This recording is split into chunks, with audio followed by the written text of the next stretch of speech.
Greetings and welcome. We are now in Senior AP English, and our objective now for the hour is to make some observations regarding the great poet Thomas Stearns Eliot.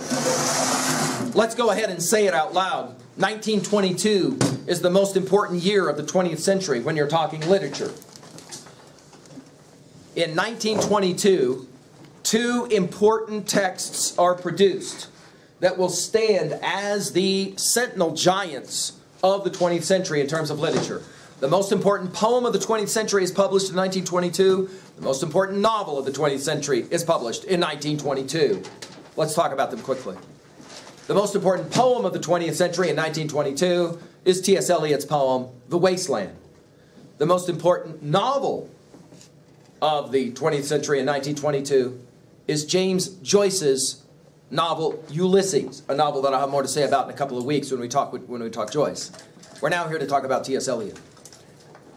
Eliot is in a vein of poets who is acutely aware something went wrong. If there's any sophomoric or simpleton way to introduce you to the work of T.S. Eliot, it is that. Something went wrong. I remember several years ago I was having a conversation at an AP conference, and several of our students had done quite well on the test, and so the obvious question was, what kind of curriculum are you following that allows for your students to, to do so well? And I began to talk, and early on in my conversation I said, well, in some strange way, everything that we do since September is gesturing or pointing towards the month of April. He said, but I thought the test is taken in May. I said, oh no, we could care less about the AP test. I've never cared about tests. As you've probably gathered by now, I could care less what your ACT score was. I'm far more interested in what you've learned. And by April, I said, we're ready to discuss T.S. Eliot's Wasteland. And the teacher looked at me and said, you got to be kidding me. You teach Wasteland to seniors in high school? And I said, well, yeah. And he said, yeah, but to read Wasteland, you would have to have read, or at least had some familiarity with, the work and dialogues of Plato, especially Republic, the work of Aristotle's Poetics, the plays of the dramatic period of the Greeks, especially, of course, the Sophoclean tragedies of Oedipus Rex and Antigone. You would need to know a fair amount of your Shakespeare. It would help if you had read all of the tragedies of Shakespeare, but especially a close study of Hamlet. You would, of course, need to know a good amount of Milton's Paradise Lost. It would be probably really important that your students would have read all of Milton's Paradise Lost, and certainly all of Dante's Inferno, if not the entire Divine Comedy. And then, of course, referencing the Bible quite a bit would help as well. And I was smiling, and I said, right, that's right. And then he went, man, I really feel sorry for your students. And I went, right, that's right. The truth of the matter is, to have any chance at Wasteland, you probably need to know that and a whole lot more. So as we get ready for this week of study of T.S. Eliot, we can say already that we've been preparing for quite some time. Who is Eliot? Well, you already were introduced to T.S. Eliot, and that's remarkable, last year, because we only studied American authors last year. Now we are introducing T.S. Eliot as a writer who is considered the greatest British poet of the 20th century. How can Americans claim him the greatest American poet of the 20th century, and the British will claim him the greatest British poet of the 20th century? And the answer, of course, is simple. He's born in St. Louis. You can't get any more Midwestern American than that. All his life, in fact, he struggled with the fact that he had a Midwestern dialect. You could tell he was from the Midwest. Brilliant, brilliant kid. Ends up at Harvard. Wanted to study the Upanishads in the original language, and so he taught himself Sanskrit. Wanted to read Dante in the original Italian, so he taught himself Italian. You can kind of get the picture here, right? He was a polymath. He was a young, brilliant child, kind of like in the same tradition of a Milton, if you will. He ends up leaving Harvard and leaving the United States, where he goes to England, where he takes a job working as a clerk in a bank, and he begins to write poetry. In England at the time, there was an expatriate there named Ezra Pound. If there's a single name who needs to be given undue respect to this point, been given to this guy in our class, Ezra Pound is the guy. And although it's tragic that we really haven't read much of Ezra Pound, you maybe will remember that one little two-line offering in the Metro last year as juniors. We look at that poem. The thing that makes Pound so much more important than the poetry that he wrote was the poetry that he exposed, namely, like poets like T.S. Eliot. Pound gets a poem sent in the mail to him by a new young kid poet named T.S. Eliot. The poem was the love song of Alfred Prufrock. Let us go then, you and I, when the evening is spread out against the sky like a patient etherized upon a table.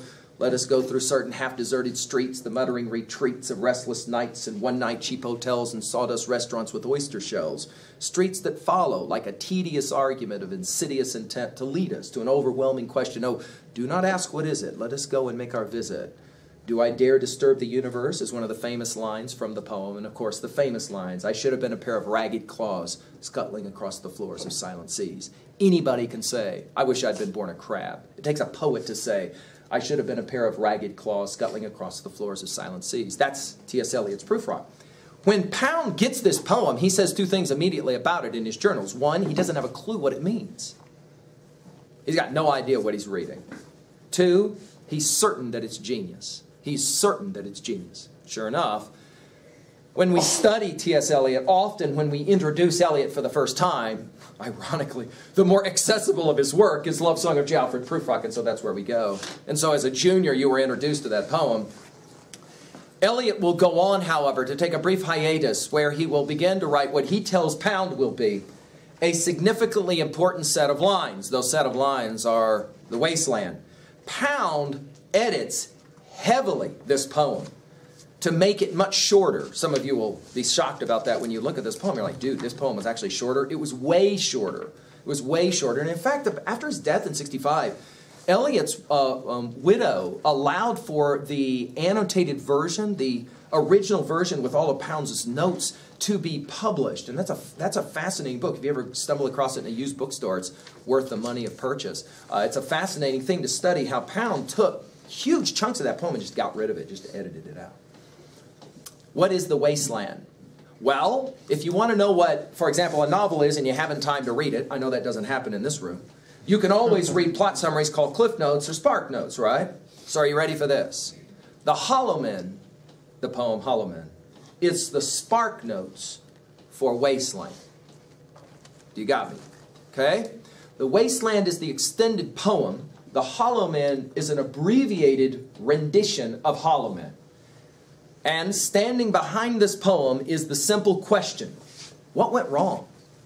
What is wrong with this thing called modern culture? Let's qualify it as the second decade of the 20th century. By the second decade of the 20th century, the First World War has been fought, and if you can call a world war ever won, it's probably more true that nobody wins in the First World War by virtue of the amount of devastation. Something has gone wrong. And Eliot, very much in the line of Yeats, Eliot is acutely aware something has gone wrong. What has gone wrong? The opening lines of his poem, we are the hollow men. We are the stuffed men. Leaning together, headpiece filled with straw. Now, it's an interesting question. How can we be both empty and full, stuffed? And of course, the word picture that he will use is the same word picture from Byzantium, Yeats's Byzantium Part 2, an aged man is but a paltry thing, a tattered coat upon a stick. We are the hollow men, we are the stuffed men, leaning together, headpiece filled with straw. Humans are what? We're all a bunch of scarecrows. But we want to focus when we come back, and I'm setting you up for our next conversation, on the very first word of this poem. Notice, this is not a romantic Keatsian offering, I am the hollow man, I am the stuffed man. This is not some kind of Victorian Swiftian approach to let's make everyone else aware of their problems. You are the hollow man, you are the stuffed man. Notice the pronoun we are the hollow men. We are the stuffed men leaning together, headpiece filled with straw. In this poem, Yeats as speaker, Eliot as speaker, will include himself to say something about modernity, and more particularly, what's wrong with modernity. We're all hollow, and we're all stuffed. What is wrong with us? And then question 2 for your notes, why are we what we are? The modern condition is exposed in hollow men, of course, more particularly in Wasteland. But why is it that we are the way we are? As we come back, we will take a look, of course, at this poem to try to get some sense of what is going on in Eliot's mind. By the end of his life, he's left the dark pessimism of his earlier years, and he's converted to Anglicanism. He's a devout Christian by the end of his life, and he writes 4 quartets. Those poems are usually constituted as the favorite lines of my seniors when we study them together. We'll see what you guys think of them. Thank you.